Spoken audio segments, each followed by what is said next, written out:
Thank you, Mr. Chairman. I'm very grateful to be invited to give a talk today at this meeting that is partly in honor of the well-deserved awarding of the Nobel Prize for Kosterlitz, Taulas, and Duncan Haldane.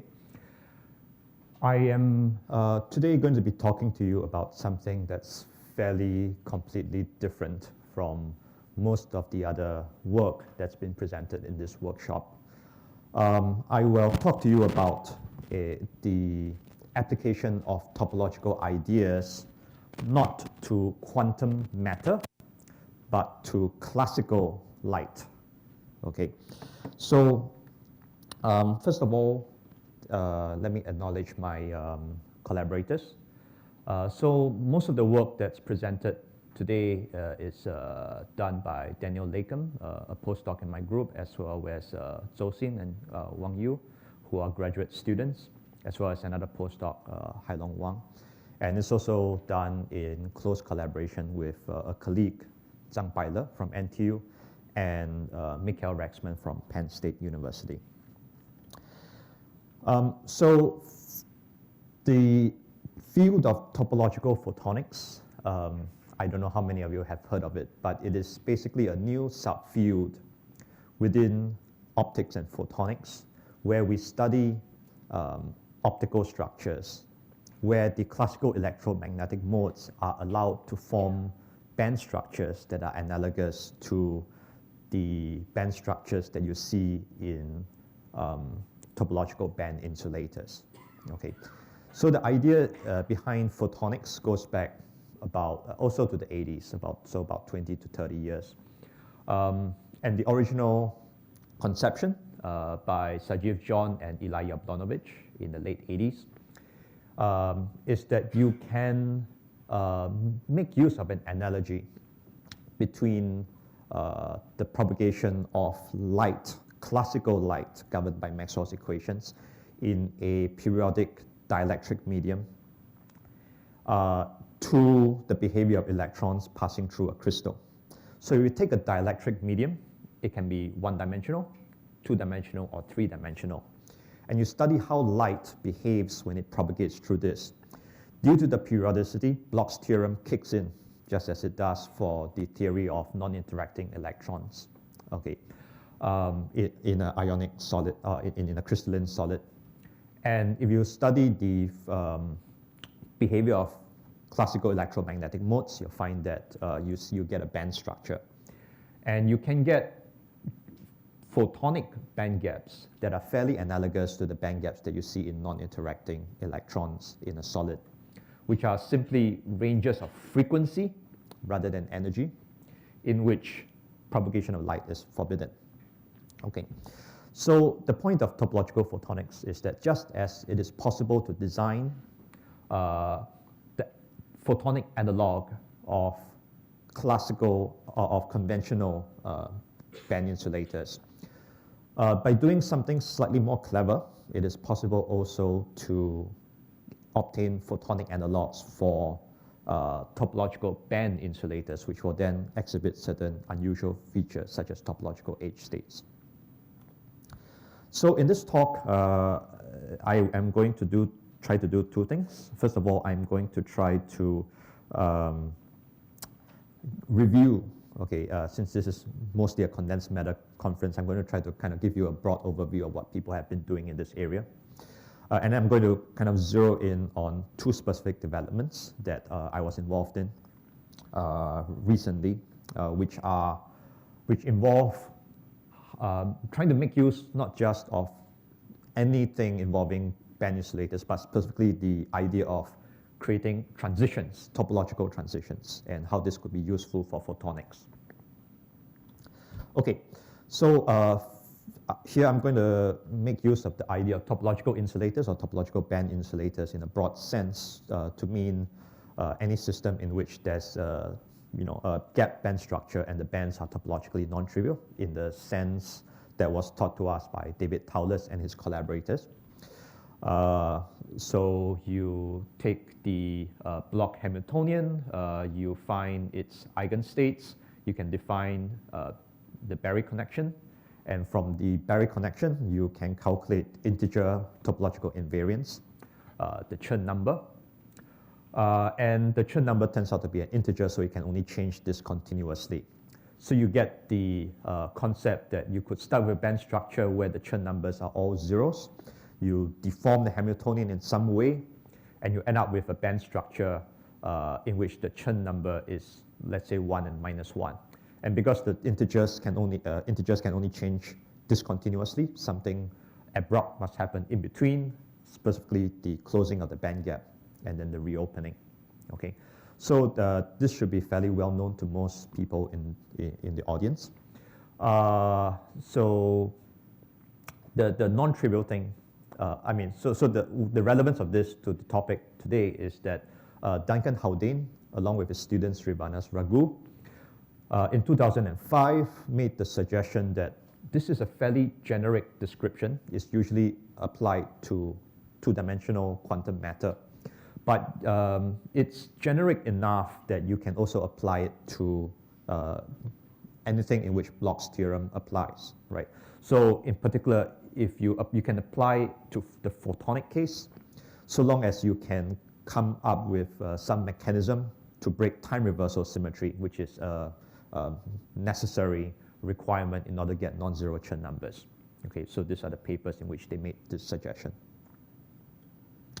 This was then followed up by a work by a pair of papers coming out of the Soliton group at MIT, in which we first designed a realistic system in which this could be done, and then actually did the experiment. Okay, so this is a classical electromagnetic analog of a Chern insulator, which consists of just a bunch of dielectric elements arranged in a two-dimensional waveguide. This is at microwave frequency, so the actual spacing between the actual lattice spacing is about 4 centimeters. It's a tabletop experiment. So you take this thing, you make it two-dimensional by applying a top plate and a bottom plate. So you study the propagation of electromagnetic fields in this 2D environment between the two plates. The actual dielectric elements are made of a particular material, yttrium iron garnet, in which the permeability constant, the permeability tensor has this kind of form, which turns out to break time reversal symmetry. It's basically the same magneto-optic effect that is used in Faraday isolators.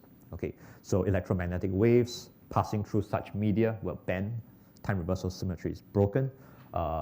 To do this, you need to basically magnetize the material. So this whole thing is placed in a DC magnetic field. So simple, straightforward kind of band structure calculations based on the classical Maxwell equations predict that if you magnetize the materials here in this way, you can get a Chern insulator. The Chern numbers are 1, -2, and 1. So you open up topologically non-trivial band gaps. And then you would predict that you should see some interesting phenomena associated with Chern insulators in this entirely classical electromagnetic context. And this is what what we see. I'm going to switch for a moment to the PowerPoint because I have an animation here. So this is a time domain simulation of what happens in this system. So this is the top-down view of what's going on in here. You place an antenna here. This antenna emits microwaves, and the microwaves are seen to propagate. So this red and blue are regions where you have positive and negative values of the electric field. And you will see that the microwaves propagate in one direction, okay, only to the right, similar to the chiral H states that you see in the quantum Hall effect.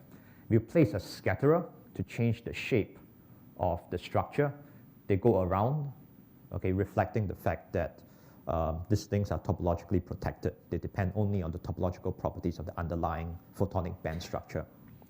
So these are the experiment results, and indeed you see that the forward transmission does not depend. So the different curves are the different lengths of the scatterers. It's robust and much higher than the backward transmission. Okay. Okay, so this was the first experiment that demonstrated that you could indeed observe features associated with topological band insulators in photonics. Yes?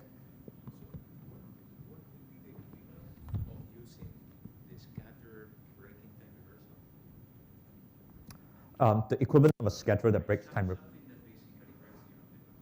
Right. Okay, so the question is, what is the equivalent of a scatterer that breaks time reversal? You basically need to take instead of this, so this scatterer here is just a piece of metal. Okay, so you would have to take a piece of a magnetic material that is this, this kind of magnetic material and place a big chunk of it right here. And again, it would have to be sufficiently, well, okay, but this is the equivalent of a churn insulator, not a quantum spin Hall insulator. Right. My question is, if it has been tried in those cases where you're breaking, essentially the protection. Right. And you see that the thing scatters. Right. So in this case, this is the equivalent of the quantum Hall effect.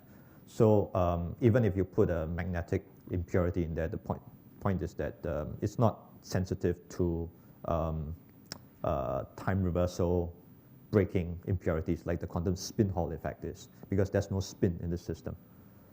There's no equivalent of the spin. Yeah, okay. Okay, but one thing that I do want to say is this is an interesting kind of phenomenon, but it also points out that an interesting point, which is that the range of observables that we see in photonic systems is going to be different from what you have in quantum matter. Okay, so specifically, we do not have fermions. Okay, this is classical light. So we do not have a Fermi level. We do not have Pauli exclusion principle. We don't have linear response.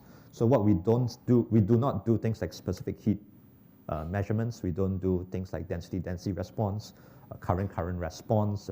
We don't measure conductances. Instead, what we see are things like this. We measure transmission, okay, and we look for the existence of H states and so forth. Okay. So the types of experiments that we do are different. Okay, so this was an experiment at microwave frequencies. There have been several interesting developments in the past few years.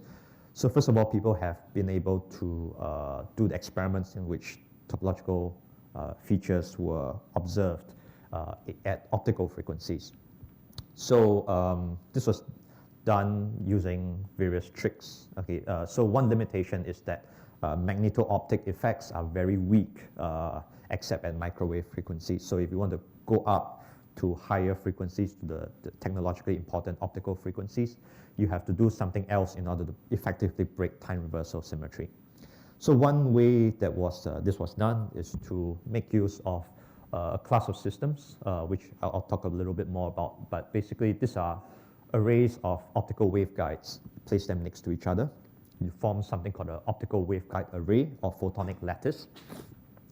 And when light propagates down this lattice, this 2+1 dimensional lattice, this can be formally mapped onto the Schrodinger equation, the time-dependent Schrodinger equation in 2 dimensions of space corresponding to the 2 dimensions transverse to the waveguide axis, with the direction along the waveguide axis playing the role of time. So this system formally maps onto the time-dependent 2+1 dimensional Schrodinger equation. And when you make the waveguides helical, okay, rather than straight, then this behaves much like what's called a Floquet or periodically driven system, in which you can get effective time reversal symmetry breaking, leading to topologically non-trivial band structures. The other way that people figured out how to obtain topological photonics in the optical frequencies is to use coupled waveguides that are shaped as rings. So if you take an individual waveguide, light can propagate either clockwise or anti-clockwise in high Q optical resonances, resonant optical modes. Okay, then you take these guys and you couple them using auxiliary waveguides, so that if I have a anti-clockwise mode here, it hops and it can hop to the neighboring waveguide at also a anti-clockwise mode. And if you engineer the system so that you do not ever get hopping between this anti-clockwise and clockwise sectors or circulations, okay, then it is possible to effectively break time reversal symmetry if you just look at, for example, anti-clockwise modes and how they hop between neighboring resonators.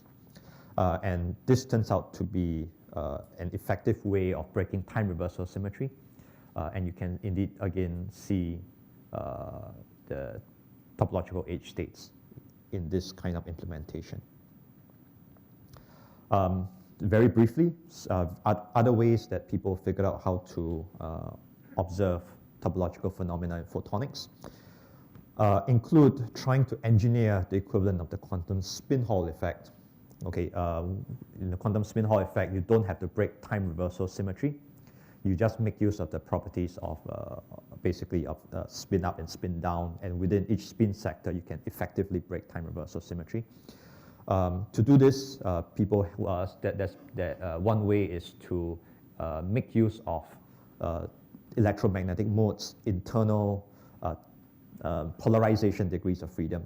Okay, so you can engineer a specific structure in which transverse electric and transverse magnetic modes, which are two different polarizations, can hybridize in a particular way that becomes formally analogous to spin up and spin down degrees of freedom in electrons. And then you can create a kind of a loose analogy with quantum spin Hall systems, in which you apply a particular polarization and you can get kind of a polarization, in a specific polarization, you can create states that propagate in only one direction. So people have also looked at topological crystalline insulators, which again don't require time reversal symmetry breaking. And also people have, including my group and a group of Hafezi in Maryland, we have looked at using using photonic systems to implement the class of systems known as topological pumps, which basically are able to demonstrate certain discrete quantities that change when between the case of a conventional insulator and the topological band insulator. Okay, so this I don't have time to go into details about this works, but I just want to give you a feeling that this is a very active field within photonics. Okay, so let me start zeroing in on some specific developments which I'd like to tell you about. So, I'm going to talk about the specific platform, which are what I alluded to before, optical waveguide arrays or photonic lattices. So this is basically a very simple kind of system. You take a waveguide, an optical waveguide, light can propagate down the waveguide. It's bound transversely to the waveguide. If you take a bunch of them and place them next to each other and you ask, well, how does the propagation of light in such a structure behave? You can describe this by taking Maxwell's equations. You do a few kind of approximations. For example, you approximate you basically say Maxwell's equations, I'm going to look only at the solutions in which the electromagnetic field is bound in the transverse direction, okay, and propagating in the z direction, okay. And when you do that, Maxwell's equations reduce to the following equation, called the paraxial equation of optics, in which psi here, which looks like a wave function, is basically the slowly varying part of the electric field, okay. So it's a complex scalar. So z here, which looks like time in the time-dependent Schrodinger equation, is basically the coordinate z that is parallel to the waveguide axis, okay?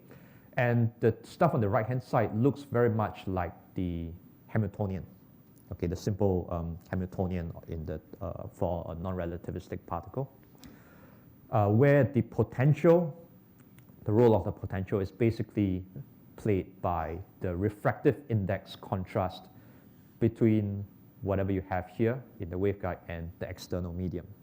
Okay? So this was the kind of system in which, as I said before, the topological insulator, a Floquet topological insulator in photonic medium was realized in 2013 in a group of Moti-Sergeev in Technion. And what they observed is that if you take this guy, you inject light at one point, let's say like 1 point in the cross section, and you let the light propagate for some time. This is very much like taking an electron and injecting it at one point and letting it evolve for a certain time. If you do this in a topological insulator, you would find that whatever the electron here that you injected would move in one direction. This is indeed what they saw. This is the intensity at the end of the waveguide array imaged. They observed that it moves from one corner to the other corner. It can indeed propagate around corners. Okay. In this system, they were content to observe just the Chern insulator phase and to see the topological H states that occur at that phase. What we were interested in is to look at what happens when you have a transition. Okay, so instead of just looking at Chern insulator phase, we want to design also a photonic lattice, but we tweak the design so that we can access both a topological phase and a topologically trivial phase and try to see what phenomena we can induce by switching between those two cases. So this is also an array of helical waveguides. I won't kind of go into the details, but the basic idea is to make a sublattice symmetry. You put them in a square lattice, but you have an even and odd sublattice where the helices are shifted by pi in the axial direction. Okay, so then you can get very low loss, propagation of light, but what's more interesting is that by tweaking different parameters in this system, you can, so this is the band structure, you can switch between a system that is topologically trivial to a system that is topologically non-trivial and hosting topological H states, very much like Chern insulator H states in the band gap. Okay, just a remark. Technical remark. It turns out that in this particular system, this topological insulator phase is not the familiar Chern insulator phase. It turns out to be something called the anomalous Floquet insulator phase, which is very similar to the Chern insulator, except that it has a particular unusual property. And it arises only in systems in which you kind of drive the system periodically in time rather than applying something like a static magnetic field. In such systems, such band structures are topologically non-trivial, even though the usual topological invariant, the Chern number, is 0 in every band. Okay, so all the bands have 0 Chern number, but you have topological H states. And basically the reason is that in such driven systems, you don't really have an energy, but you have something called a quasi-energy. The energy axis kind of wraps around itself. Okay, so when that happens, you can get a band inversion here, where you get +1, -1 to the Chern number, but the band gap can also close in the wrap around direction. Okay, so when that happens, you can create topological H states and leave the Chern numbers 0, but this thing is topologically distinct from a conventional insulator. Okay, so that's a technical remark, but I would just like to say that this so-called anomalous Floquet insulators were predicted a while ago by various authors, including Kitagawa, Eugene Daimler, and so forth. But topological photonic systems are basically the first systems in which they were convincingly demonstrated. Okay, and this is an example of that. Okay, anyway, so that's a technical remark, but from our point of view, we just are interested in asking, well, you have this kind of transition. Is there anything interesting that you could do with this? So first of all, one thing is that you could kind of conceivably come up with a situation in which you switch the system from this case to that case. And what will happen is that if you inject light, if you have a conventional phase, then the light would just diffract into the bulk. But if you have a topological phase, the light would couple to the edge states which are present at the edge of the lattice, and you will see propagation along the edge. So this is kind of like a waveguide with very switchable properties. Okay, the behaviors are kind of completely distinct between, just by tuning one parameter, you can get completely different behaviors. From the point of view of kind of like a more fundamental physics, it's also interesting to look at what happens right at the transition point, because photonic structures are very tunable. So you could imagine engineering the system such that all the parameters are such that you're sitting right at the transition point, okay? And ask, well, what's the band structure when that happens? What happens is that the band structure exhibits Dirac points, but they are unpaired. Okay, so at a particular values of the quasi-energy, you get a single unpaired Dirac cone. Okay, and this is unusual. In the case of graphene, we are familiar with Dirac cones, but they occur in pairs. In this case, there's only one. This is a phenomenon that's known to theorists, and it was mentioned by Duncan Haldane in his influential 1988 paper introducing the Haldane model. In the usual Haldane model, you have Chern insulator phases and conventional insulator phases with a phase transition between the two. This is the phase diagram.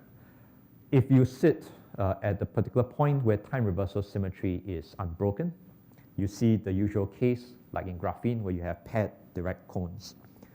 But if you sit somewhere else at the transition point where time reversal symmetry is broken, then it's possible to see these kinds of unpaired Dirac cones, which defeat this thing called the Nielsen-Ninomiya theorem, which says that the low energy degrees of freedom of theory must always come in pairs of Dirac cones. But this is circumvented.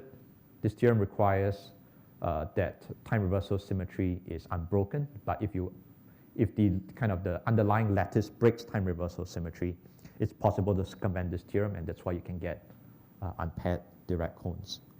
Are you sure these Dirac points are topological protective? They are not. So they are sitting. These are things that happen if you were to tune the system so that you sit at the transition point.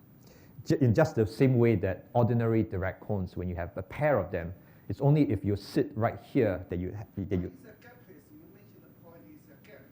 So those are two different concepts. Sorry? Why is a gapless? Why are you talking about the gapless one? Oh, well, so the gap. This is gapless, right? This is gapless because you're sitting at the transition point. So at the topological transition point, that's exactly the point where the band gap closes.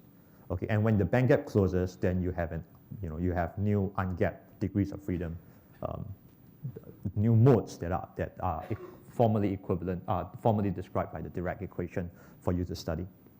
Okay. Okay. Another interesting way to think about this kind of band gap closings is that so far we have looked at this from the point of view of the two-dimensional Floquet Hamiltonians. But of course, the underlying system is three-dimensional. So you can actually do a translation between 2D band structures and the underlying 3D band structures of the three-dimensional waveguide array. And this is an interesting way to interpret this for the following reason. So in the two-dimensional picture, at each frequency, okay, the operating frequency omega here, okay, is actually a system parameter. For a given operating frequency, you have a given two-dimensional band structure.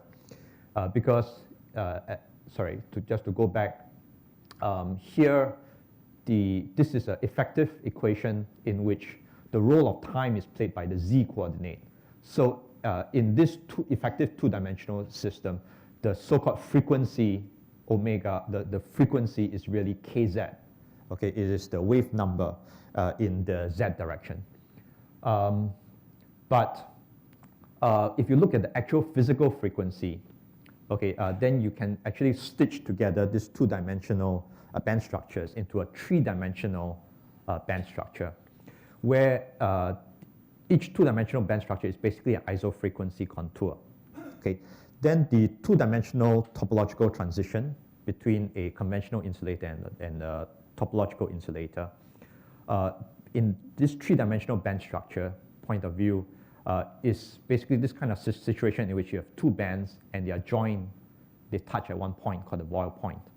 This is something called the type 2 Weyl band structure.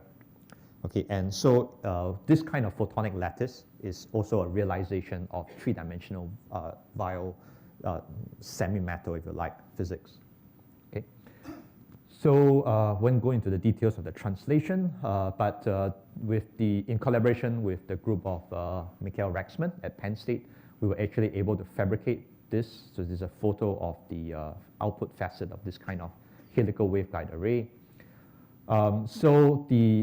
We predicted that in order to observe the point, the Weyl point, the point where you have a where the two bands meet, what you can do is that you can inject light at 2 points and see what happens when the light diffracts into the rest of the lattice. If you're below the transition point, you would see that the light basically just kind of forms this blob. Okay, this is the case whether you're below or above the transition, but right at the transition point itself, because the light in the two dimensions is couples into this Dirac-like modes. So from the point of view of the three-dimensional structure, this undergoes what's called conical diffraction, which it blows apart into the form of a ring. Okay, and basically the radius of the ring is basically the Dirac velocity times the propagation length. Okay, if you were to image the phase structure of this, you will also see a vortex, a phase singularity with a non-zero net phase singularity, net winding number of the phase. Okay, I don't have time to go into this, but we can also obtain experimental evidence of what are called surface states, Fermi arc surface states. This also in the two-dimensional picture, the simple Chern insulator H states which occur at one side of the transition. You can see the evidence by exciting part of the H and seeing it move to one side, seeing the excitation diffract in an asymmetric way as it propagates.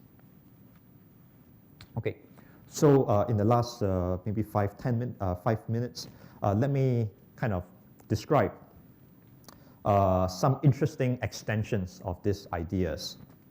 Okay, so far we make use of the ideas of topological band insulators, which rely on the Schrodinger equation. So this is ultimately a linear system. In optics, it's very straightforward to think about what happens when you go into the regime of optical nonlinearities, where the dielectric function is not just independent of the electric field, as is usually the case, but the field itself affects the dielectric function. You get this chi2 and chi3 nonlinearities. And what happens basically if you start with a system, there's a photonic topological insulator, and then you drive it into the nonlinear regime.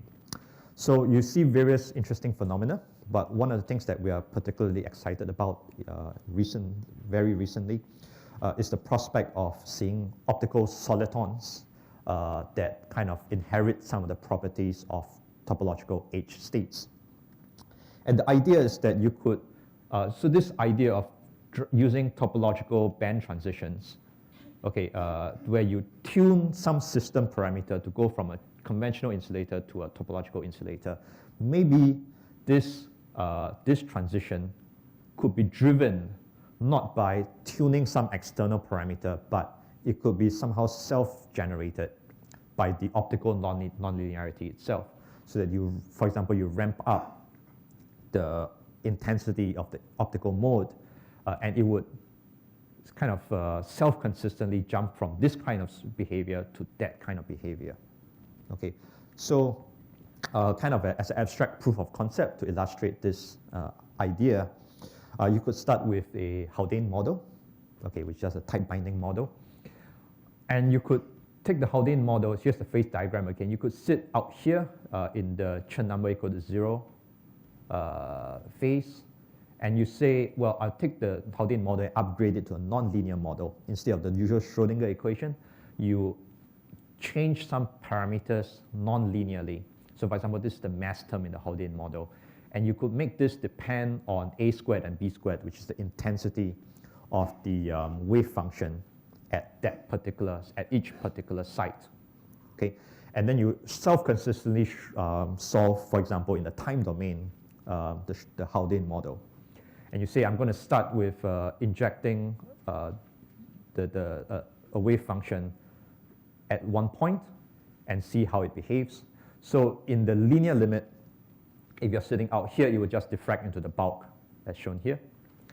But if the intensity here is sufficiently large, then crudely speaking, this thing could drive itself across the transition. And then you will get behavior that's much more like a topological insulator, where the initial excitation couples to an H state that can propagate around a corner and reach the opposite corner of the lattice. Okay, you can think of this as saying that locally you can create a puddle. So the entire lattice is like is a conventional insulator, but you can create a local puddle that self-consistently makes itself like a puddle of topological insulator. And this puddle kind of drives itself across the lattice because it kind of generates a self-consistent topological H state. This can be kind of justified rigorously by kind of looking at the predicted point where the topological transition should happen. And if we look locally at at just the lattice sites closest to where the intensity is largest, okay, it is this system parameters are indeed at the topological phase. Okay, so sorry, I won't go into details about this kind of check, but that's the basic idea. So that's for abstract type binding model. We were also able to demonstrate this using a semi-realistic model where you have, again, this paraxial equation of optics, and you add this standard Kerr nonlinearity to it, to the refractive index, and we were able to show that if you inject light below a certain power, you diffract into the bulk. Above a certain power, you excite this topological H solitons. You can play various tricks with this, like trying to use this to create power filters, where you either are deflected or you go straight across a channel, depending on how much power you have. You can play around with collision of moving H solitons and bulk solitons. So there's a lot of interesting things that you could try to create. So lastly, I would just like to say that this may be an interesting way to design actual devices, particular optical isolators, which are particularly integrated optics and things like possible optical circuits. We're interested in creating diodes and basically the equivalent of diodes where light can propagate in only one direction but not the opposite direction. And we know that one way to create an optical isolator is to use optical nonlinearity. These kinds of topological transitions might be useful because it creates two regimes that are very different from each other. Okay, so you could design something like this coupled rings, this coupled ring lattice, and you could create a situation where the transmittance has a discontinuity between as you ramp up the input power. from very low transmittance to a very high transmittance. And this is the basic ingredient for creating kind of topological H soliton-based optical isolators. For those who are interested, we have a paper that we just put in the archive exploring this kind of possibility. Okay, so just to summarize, to conclude, topological photonics provides a very, very non-traditional but very intriguing platform for exploring the physics of topological band insulators. We already have many experimental realizations ranging from microwave tabletop experiments to nanophotonic structures operating at optical frequencies. And it's very intriguing to study possibly new physics involving nonlinearity, things like non-hermiticity, what happens in the presence of gain loss, which I haven't talked about in this talk, and so forth. And I have explored some possible kind of far down the road, this may be useful for actually realizing novel photonic devices such as optical isolators. Thank you very much.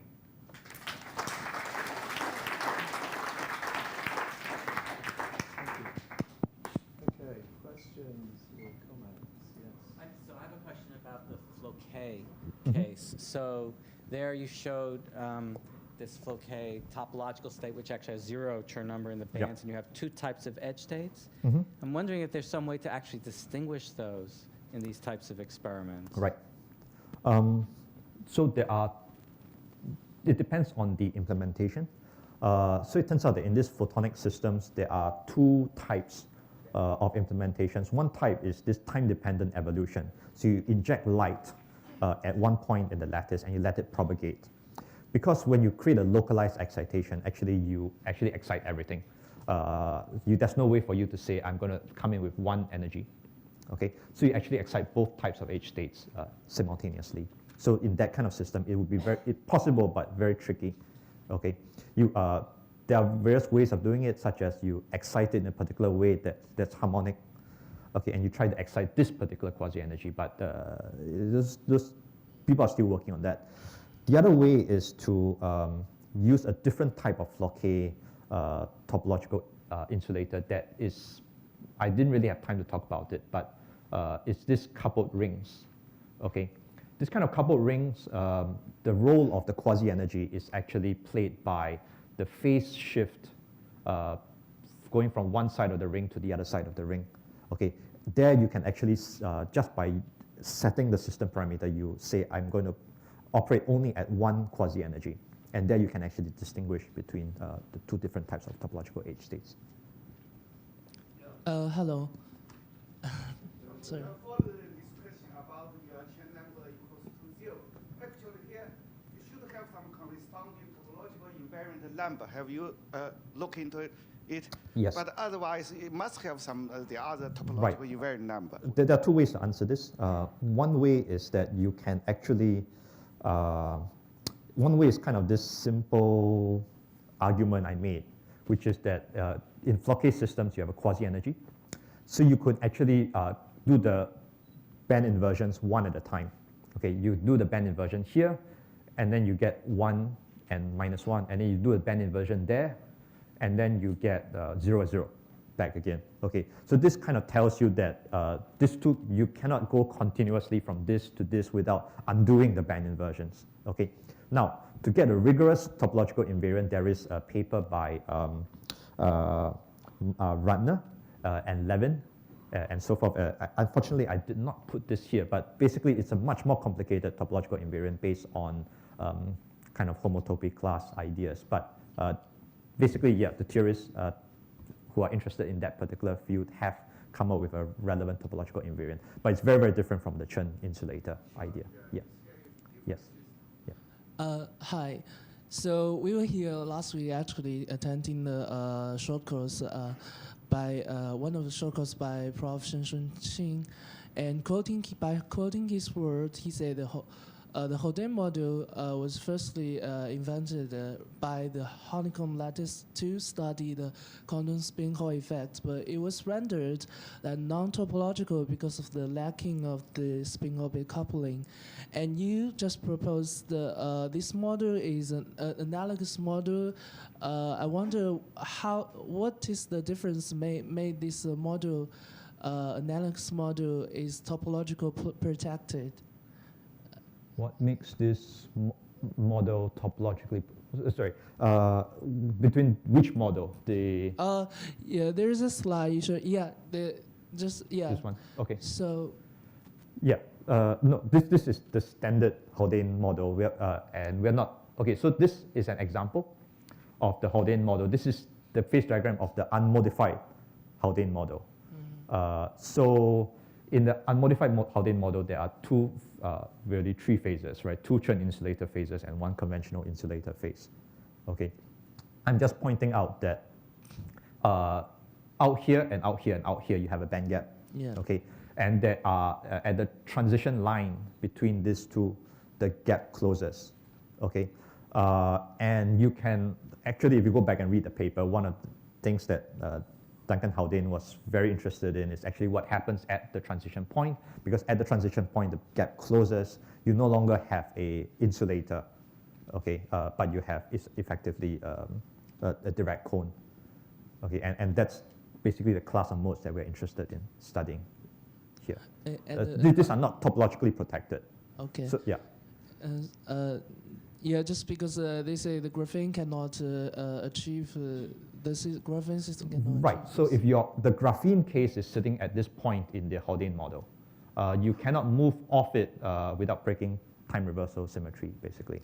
And also another question. Is there any difficulty to study the nonlinear effects? Yes, there are massive difficulties, actually. Yeah. What is the most difficult part to study this issue? Okay, so this is something I'm optimistic about, but it is indeed very challenging.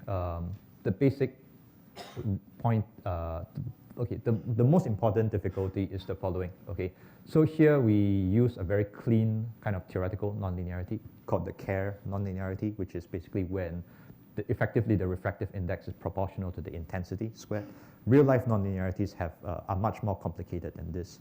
Okay, you have various orders of nonlinearities, and you also get things like frequency conversion and so forth. So in order to get clean comparison with theoretical prediction, you have to design a system in which the nonlinearity has a specific form. So far, the theoretical work has been done just exploratory. We have nobody has really started looking at what happens when you put an experimentally realistic nonlinearity in the system and how to design it so that the nonlinearity does what you want, which is drive a system from one phase to the other phase. Okay. Sorry, just this question might be. Yeah. Okay. Would it be possible to induce, say, an artificial electric field in these lattices to measure the transverse conductivity that comes from these Chern numbers?